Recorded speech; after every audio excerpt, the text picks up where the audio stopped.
Hello Sir Paul. Hello sa mga nakikinig sa dalawang channel mo, ang Creepy Macpansit o Dear Sir Paul. Hetong ipapadala kong kwento, bahala ka na kung saan mo ilalagay. Parehas ko naman pinakikinggan yan. Pero sana, mapili po ito ah. Ako po si Rain, babae, 39 years old. May asawa na po at may mga anak sa panahon na ito. Pero itong karanasan ko ay nangyari ilang taon na po ang nakakaraan. Noong ako ay dalaga pa, noong ako ay nag-aaral pa, at nangyari ito nang minsan akong magbakasyon sa may Bulacan. Isa po kong inosenteng dalaga noon dahil marami akong hindi na-i-experience dahil pinagbabawalan ako ng nanay ko. Ang dahilan, sakitin kasi ako noong bata. Pero eventually po, dahil gumaganda naman po ang pisikal na katawan ko, ang lakas ko, unti-unti na rin po sa akin pinapa-explore yung mga hindi ko po naranasan. Naiintindihan ko naman po ang mga magulang ko noon, para naman po sa akin yon. Ang pinagpapasalamat lang po namin, nung gumaganda na nga po ang lagay ko.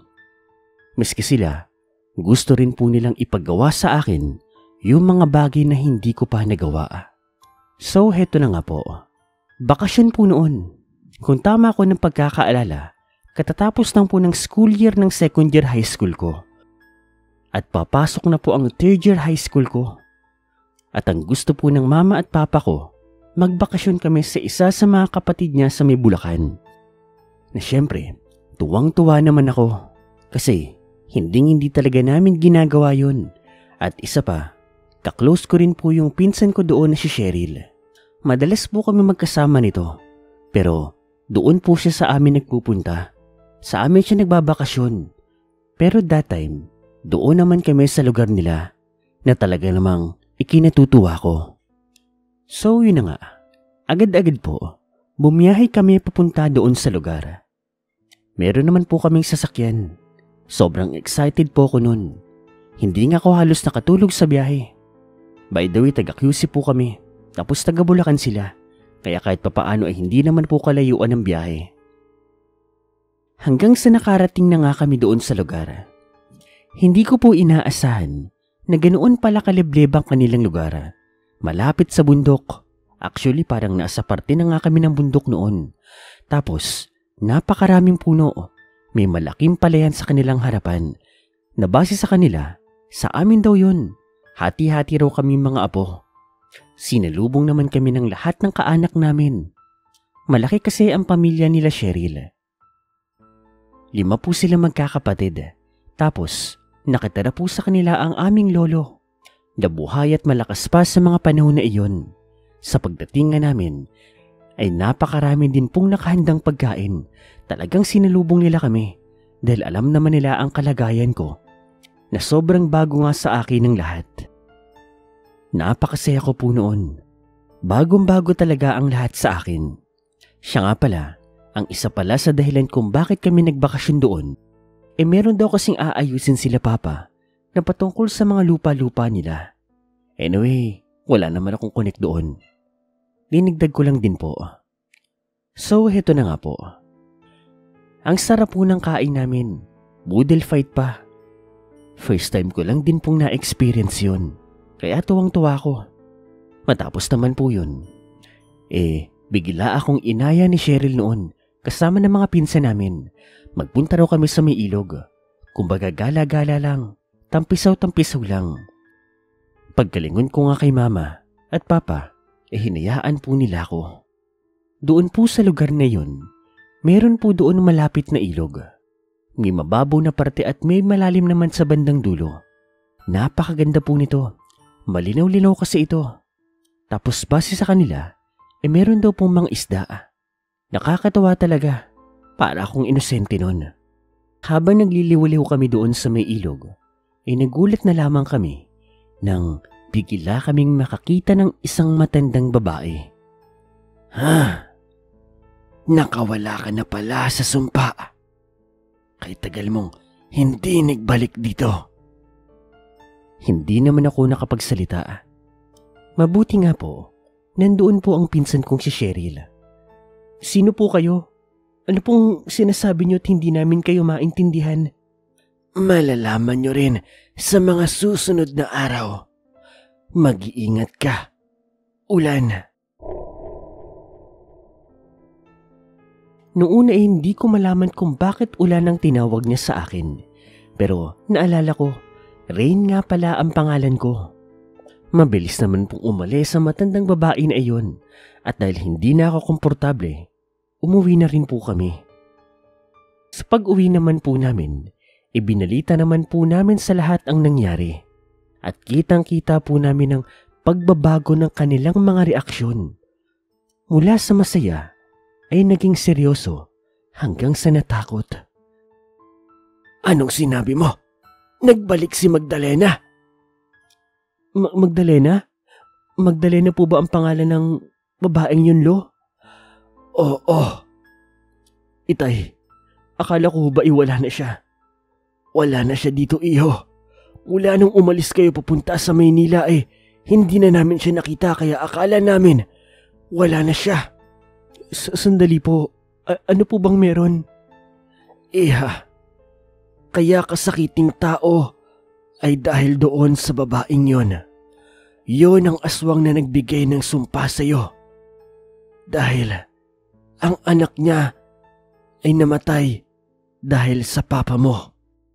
May gusto ang anak niya sa papa mo, ngunit ang gusto ng papa mo ay ang mama mo. At dahil hindi kinaya ito ng anak niya, nagpakamatay ito. Dahil doon, hetong si Tandang Magdalena, may ginawang pagbabago sa kanyang sarili.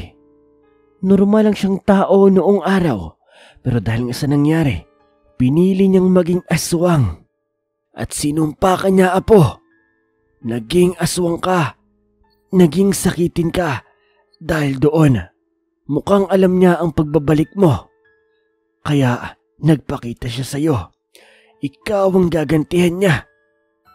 Kung ganun, Tay, anong gagawin natin? Aalis na ba kami? Hindi.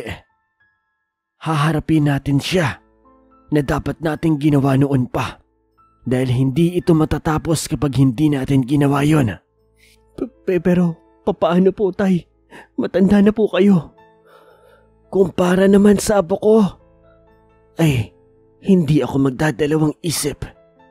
Lahat ng apo ko ay mahal ko. Lahat ay gagawin ko para sa kanila. At kung kailangan ng tulong ni Rain, ay hindi ako mag-aatubili. Natuwa naman ako. Ganun pala ako kamahal ng lolo ko. Kinagabihan po, pinaghandaan namin ang pagbabalik po ng matandang si Magdalena. Dahil malaki ang tsansang ganun daw talaga ang mangyayari.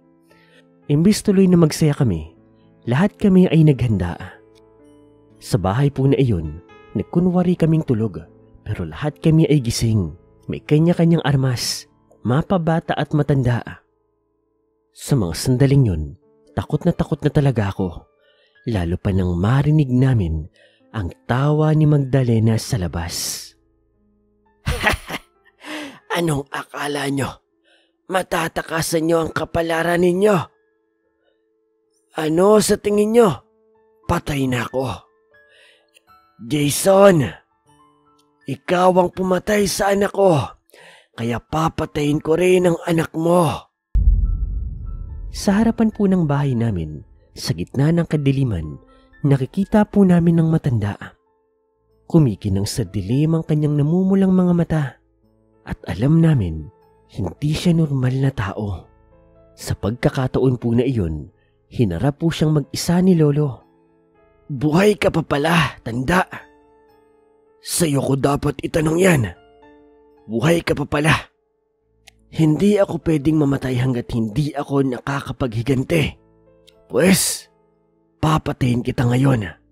Kitang-kita po namin, nagbago po ang itsura ng matandang si Magdalena. At noong susugurin niya na po si Lolo, ay bigla na lang pong may bumagsak na lambat sa ibabaw ng matandang aswang.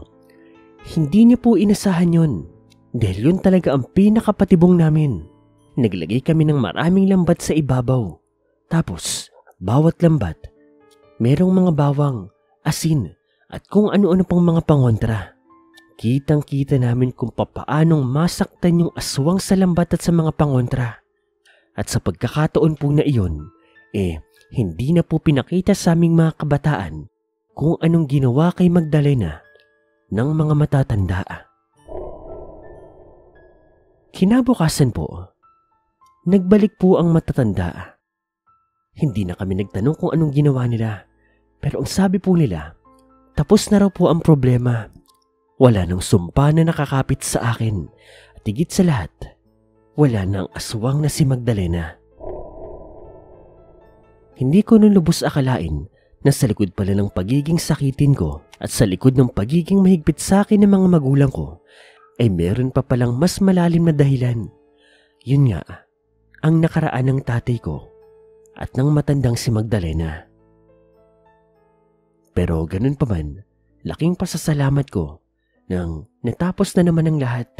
Wala nang kailangan pang problemahin at yung naudlot na masayang bakasyon ay naituloy naman po namin. Hanggang dito na lang po, Sir Paul. Muli po, ako po si Rin.